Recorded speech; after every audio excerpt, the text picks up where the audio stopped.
স্বাধীনতা হলো যে কোনো একটা প্রক্রিয়া, কোনো একটা শাসক গোষ্ঠীর, কোনো একটা দেশের, কোনো একটা পরিবারের এবং ইভেন কি নিজের কাছে যে সে নিজে মনে করে যে আমি নির্যাতিত, ওকে আমি যেটা বলার কথা আমি বলতে চাই সেটা বলতে পারছি না, আমি যেটা করতে চাই অবশ্যই ইথিক্যাল স্ট্যান্ড পয়েন্ট যে সেটা আমি করতে দিচ্ছে না, ওকে বৈষম্য সৃষ্টি করতেছে। কাজে এই অবস্থা থেকে আমি মুক্তি চাই।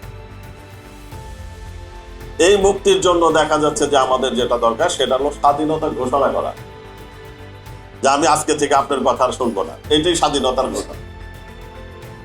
আজ 16 ডিসেম্বর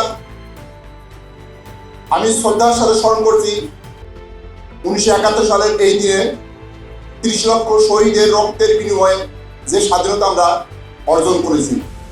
আমরা পেয়েছি কি একটি কি মানচিত্র, একটি দেশ, একটি পতাকা, একটি সার্বভৌমত্ব। আমরা বাঙালি জাতি স্বাধীনতাকামী জাতি, আমরা বিজয় ছিনিয়ে নিতে জানি।